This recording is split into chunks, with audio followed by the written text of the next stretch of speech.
Graça e paz, jovens, bom dia. Então, a gente tá aqui juntos de novo, eu e mais outros professores de EBD, Charlene e Ketoli, para trazer para vocês essa BD de uma forma diferente.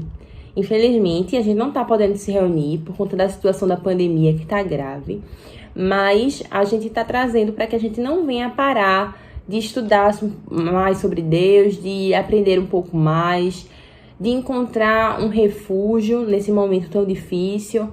E também para a gente se divertir um pouco com a gincana que a gente já estava fazendo, né? Continuar dando andamento a tudo isso. Então, a gente vai continuar falando sobre os milagres hoje. E a gente queria pedir para vocês que vocês assistam o vídeo na íntegra, todo, do início ao fim, sem parar, sem estar com agonia. Porque muita gente errou perguntas muito fáceis da outra vez. E se a gente ficar nessa agonia, vai acabar que não vai aprender nada. E que o importante aqui é aprender. Então, que vocês possam ver o vídeo para que não errem as perguntas tão fáceis que foram feitas, tá certo? Então, vamos lá. A gente vai falar sobre os milagres e eu vou começar falando sobre a mulher do fluxo de sangue. Esse texto, ele se encontra, na verdade, em 3 livros da Bíblia, em 3 evangelhos, que é Mateus, Marcos e Lucas, e eu escolhi o de Lucas para a gente estar lendo agora pela manhã. E vamos ler agora na nossa Bíblia esse texto que se encontra em Lucas 8, do versículo 43 ao 48. Assim diz o texto, né? E estava ali uma certa mulher que havia 12 anos vinha sofrendo de hemorragia e gastara tudo o que tinha com os médicos, mas ninguém pudera curá-la. Ela chegou por trás dele e tocou na borda do seu manto, no caso era Jesus, e imediatamente cessou sua hemorragia. Quem tocou em mim? Perguntou Jesus. Como todos negassem, Pedro disse, Mestre, a multidão se aglomera e te comprime. Mas Jesus disse, alguém tocou em mim, eu sei que de mim saiu poder. Então a mulher, vendo que não conseguira passar despercebida, veio tremendo e prostrou-se aos seus pés. Na presença de todo o povo, contou o que havia tocado nele e como fora instantaneamente curada. Então ele disse, filha, a sua fé lhe curou, vá em paz. Então esse texto trata-se de uma passagem que, na verdade, Jesus ele tinha sido chamado para ir curar a filha de Jairo, ressuscitar a filha de Jairo. Mas no meio do caminho aconteceu esse episódio em que outro milagre ocorreu, que foi a cura dessa mulher. Então, essa mulher provavelmente era de Cafarnaum, que era onde Jesus estava passando no momento. E no meio dessa caminhada, né, que ele estava fazendo, a caminho lá da casa, essa mulher tocou em Jesus. Mas qual era o cenário dessa mulher? Essa mulher, ela vivia há 12 anos sangrando sem parar, com uma hemorragia. E dentro dessa situação, a gente pode perceber alguns detalhes. Como na época o sangramento, né, era visto como algo impuro, então essa mulher era tratada como impura. O natural que seria a cada ciclo feminino, né, a mulher ficar nesse estágio, sendo considerada impura, ela ficou o tempo todo durante esses 12 anos. Então, provavelmente, ela estava à margem da sociedade, porque, na verdade, não só ela, mas como tudo aquilo que ela tocava, as pessoas, os objetos se tornavam impuras nessa fase, também ficavam impuras e as pessoas não queriam ficar próximas dela. Então, além de estar à margem social, essa mulher também estava doente, né? Não é normal ficar sangrando esse tempo todo e provavelmente ela adquiriu algumas outras doenças, algumas outras situações advindas desse momento. Por exemplo, ela poderia estar anêmica, por isso muito fraca. Provavelmente ela estava bem debilitada fisicamente devido a essa doença que ela tinha. E o texto fala que ela tinha gastado tudo que tinha com os médicos, né? Mas ninguém conseguiu curá-la. Então, provavelmente ela é uma mulher que também não tinha muito poder aquisitivo, porque tudo que ela tinha, ela tentou investir para que ela fosse curada, mas ela não conseguiu. Então, essa mulher era uma mulher doente, que vivia à margem da sociedade e era uma mulher provavelmente pobre.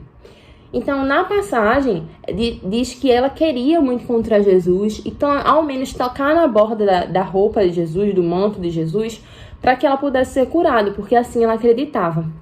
Não porque era uma roupa, e sim porque era Jesus ali.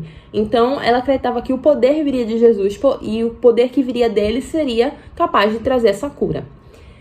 Ela tocou assim no manto de Jesus, apesar das dificuldades, e foi curada.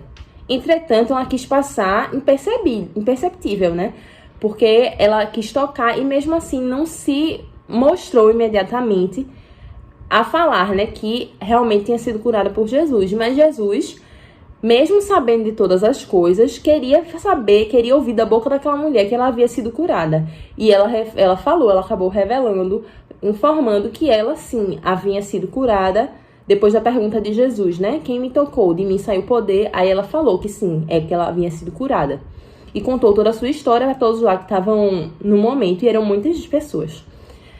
E aí, Jesus termina, né, o texto, essa passagem, falando para essa mulher que ela vai em paz, porque a fé dela tinha curado ela.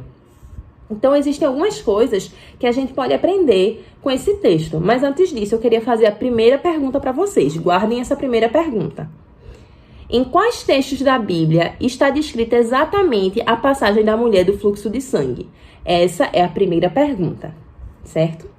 Em quais textos da Bíblia está descrita exatamente a passagem da mulher do fluxo de sangue? Talvez não tenha na íntegra essa resposta, mas vocês conseguem ter acesso facilmente a essa resposta aí. Então, a gente tem que aprender algumas coisas com esse texto, certo? E eu vou lhe dizer algumas coisas que a gente pode aprender. Primeiro, Jesus, ele é a esperança. Nesse momento, a mulher, ela estava numa situação em que já tinha tentado todas as coisas, mas nada adiantava para curar o problema dela, para resolver a situação dela. Mas ela acreditava, ela tinha fé que se fosse Jesus em que ela tocasse, ela conseguia ser curada. Então ela tinha fé em Jesus, ela tinha esperança, era a expectativa dela. Ela tinha certeza que se isso acontecesse, era a esperança da vida dela para ela ter o retorno de uma vida normal que ela não vivia há muito tempo. Provavelmente, essa mulher ela já conhecia Jesus, porque Jesus já havia feito alguns milagres ali em Cafarnaum. Então, ela acreditava que realmente ele poderia fazer pela experiência que ela vivia e ouvia que Jesus tinha, né? Do que Jesus fazia.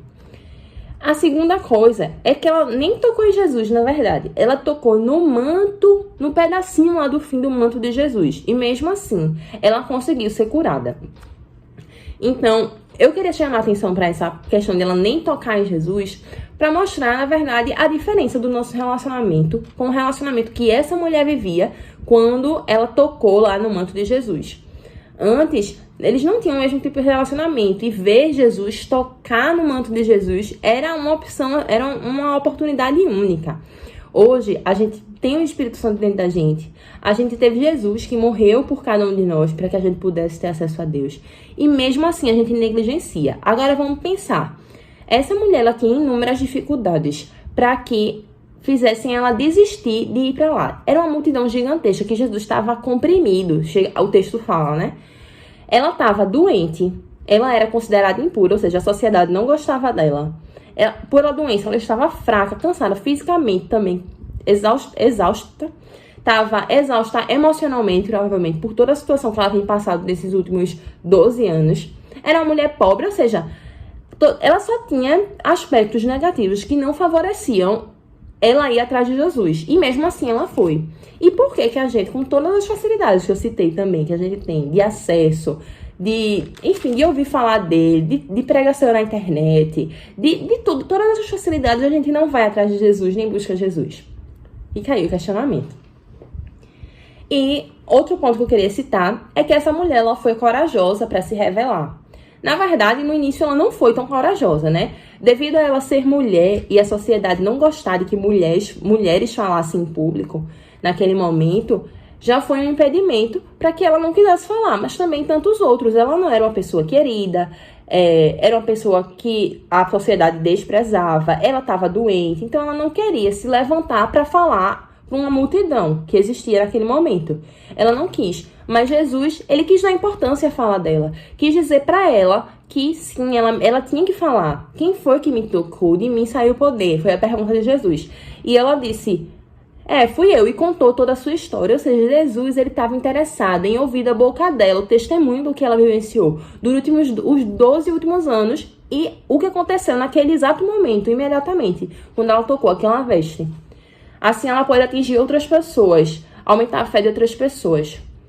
E que a gente possa ter a coragem dessa mulher. Que apesar que no início ela não teve, que mesmo que ela no início não tivesse essa coragem, Jesus a incentivou. E eu acredito que ele a continua nos incentivando a falar para os outros o que ele fez nas nossas vidas, dia após dia. A outra coisa que nós queremos aprender, a última, é que Jesus, ele cura. Mas a gente precisa ter fé. A verdade é que a gente já sabe, Jesus cura, é muito fácil pra gente entender isso. Jesus cura, ele tem todo o poder. Mas é preciso a gente ter fé. No texto, quando ela foi curada, ele diz assim: filha, a tua fé te curou ou te salvou, né? Dependendo do texto. Vá em paz. Então ele quer dizer assim: filha, o que você acreditava, pelo que você acreditava e pelo meu poder, através do meu poder, você teve a cura. Essa mulher, ela não teve uma vida nada fácil, mas ela tinha uma fé que foi capaz de trazer a cura para ela. Não que Deus não pudesse, Jesus não pudesse fazer, se ela não tivesse tocado. Na verdade, Jesus poderia fazer qualquer coisa, ele pode todas as coisas. Mas ele queria que ela desse um passo de fé, que ela fosse até ele buscar essa cura, tocar nas vestes dele, para que depois ele curasse. E ele queria que ela falasse a respeito do que ele fez nela. Então, Jesus, ele quer ações de nós. Ele quer que a gente fale do amor dele, ele quer que a gente tenha a fé do que ele pode fazer, porque de fato ele pode fazer.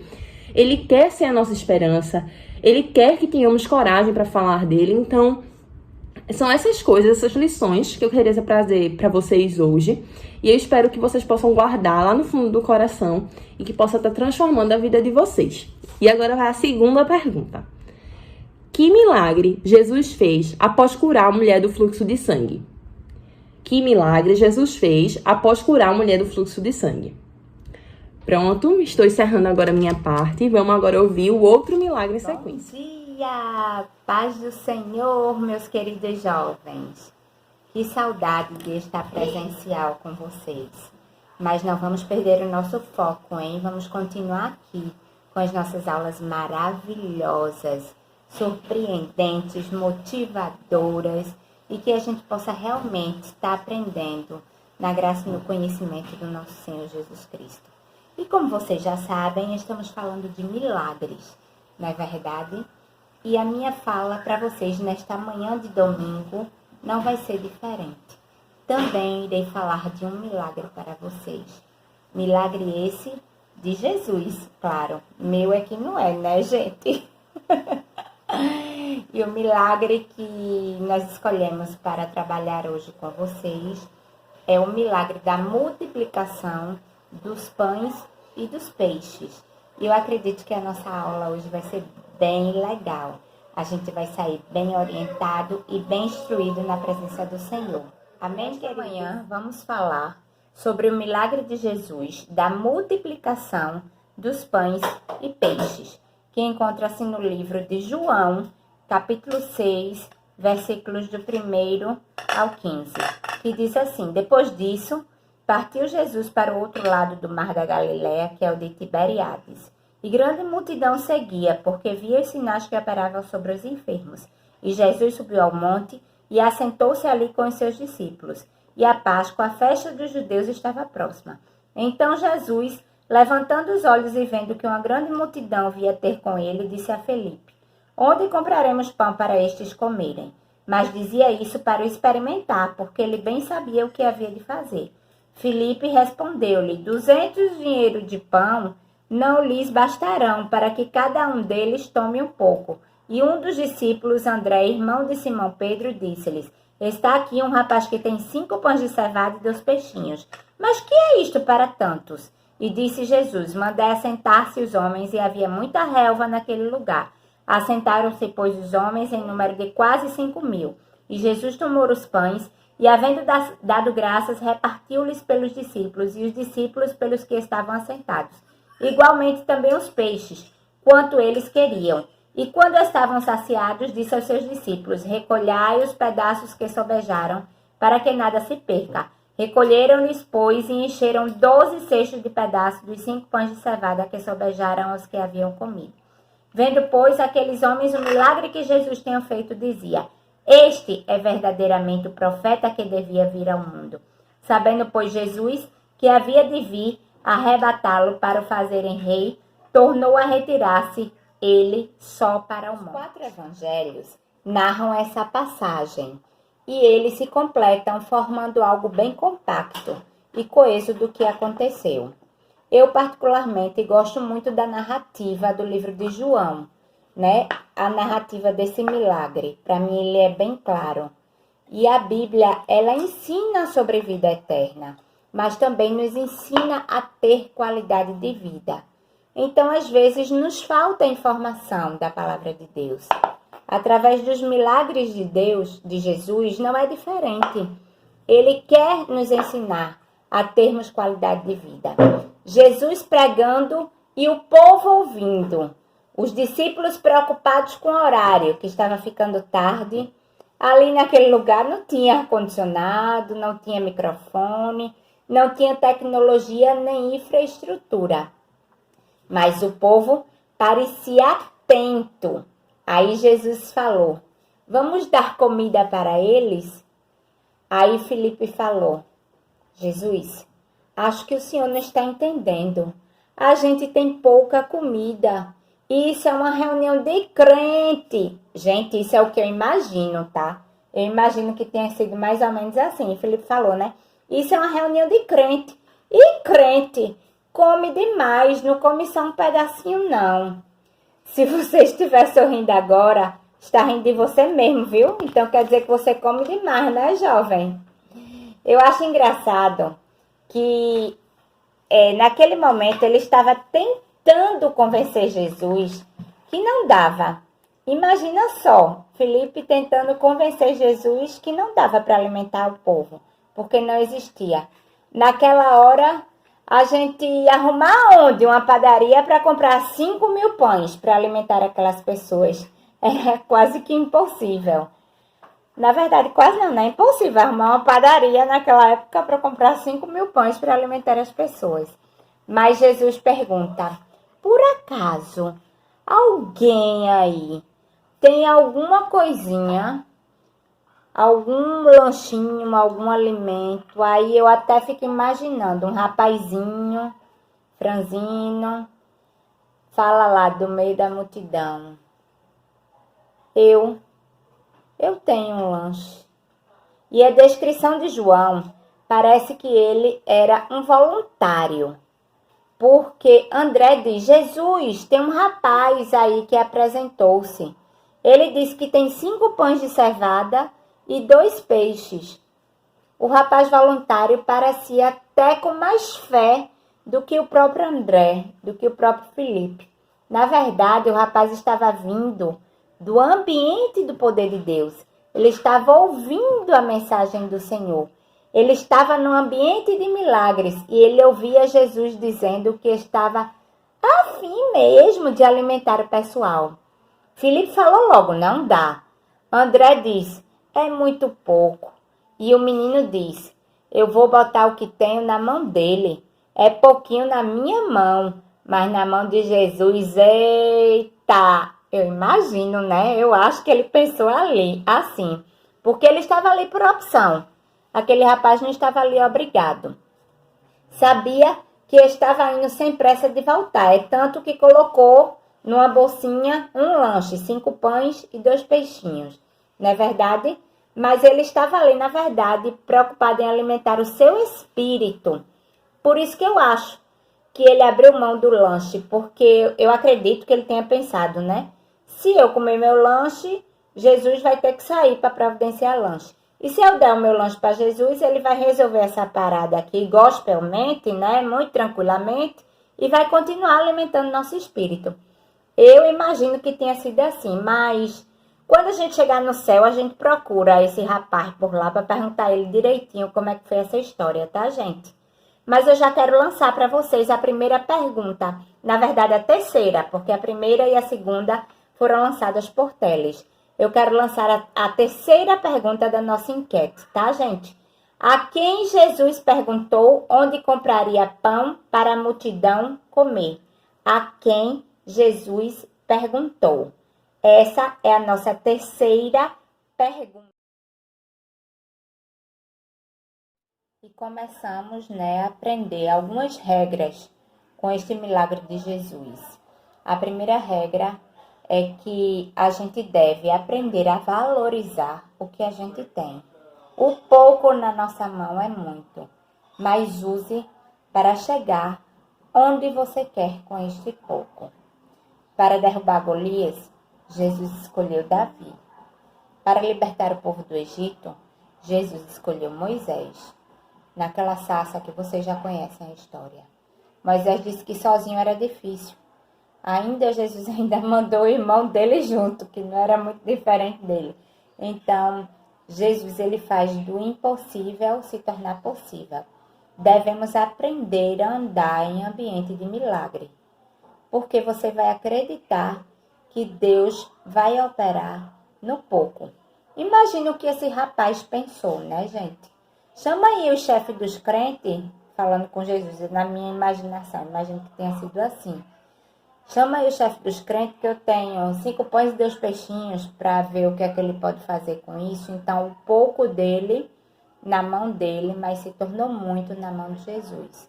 E a segunda regra dessa lição de hoje que a gente aprende é organização, tanto materialmente como espiritualmente. Jesus manda pegar o pessoal e dividir em grupos. Então, organize-se, meu querido. Vá pela fé, mas vá com organização. Nossa vida, nosso dia a dia, a gente tem que ter um planejamento. A gente tem que ter organização. Temos que ter bastante fé. Também foco. Jesus diz, vamos dividir os grupos, organizar e orar. Hoje, nós vivemos uma vida muito caótica, porque não se organiza nada nessa vida. A gente não se organiza para casar, a gente não se organiza para estudar, a gente não se organiza para gastar dinheiro. A vida está um caos. E a gente usa isso como desculpa. Não preciso ser feliz aqui, porque eu vou ser feliz no céu, na eternidade. Não estou falando de vida sem sofrimento, porque quem vive sem sofrimento não é gente. É robô, é programado. Mas eu mesma gosto muito das lutas do dia a dia, porque essas lutas nos encorajam, essas lutas nos animam e não nos deixam nos acovardar, Se a gente realmente se organiza, a gente consegue passar pela luta com êxito, com vitória. E ali Jesus ora. Todo mundo come, se alimenta com fartura. Deus mandou fartura. Jesus criou ali na Palestina o primeiro McFish, o primeiro McDonald's de peixes. Imagina só, gente. E a terceira regrinha é não desperdice. Recolha o que sobrou. Eu não quero desperdício. Sobrou pão. Recolham. Não sobrou peixe, porque Jesus, na sua infinita sabedoria, ele saberia que o peixe iria estragar. Mas o pão podia ser recolhido.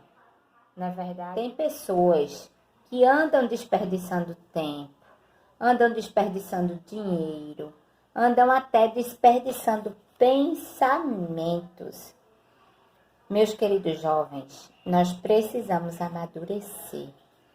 Precisamos tomar uma postura diante da sociedade, de tudo que a gente está vivendo. Vamos tentar seguir essas 3 regras que aprendemos nessa aula de hoje.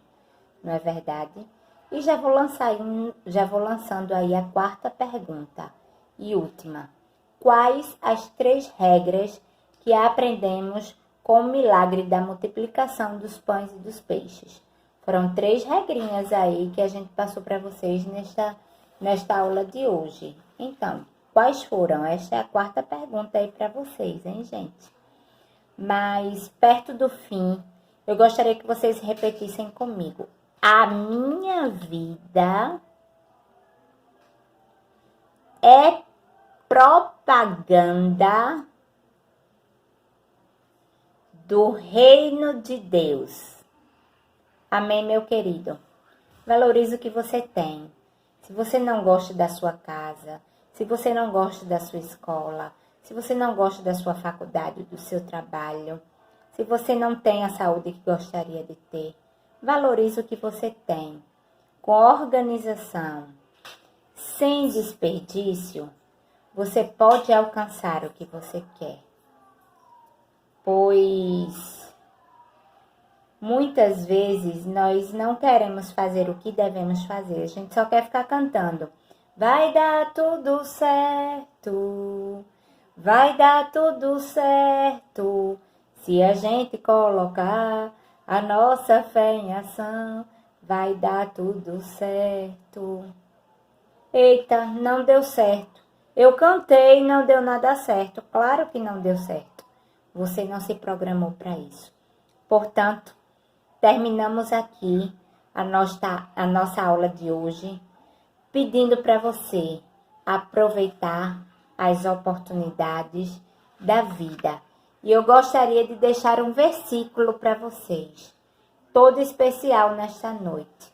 Um versículo que vem do coração de Deus para o coração de vocês. Consagre ao Senhor tudo o que você faz, e os seus planos serão bem-sucedidos. Provérbios 16:3.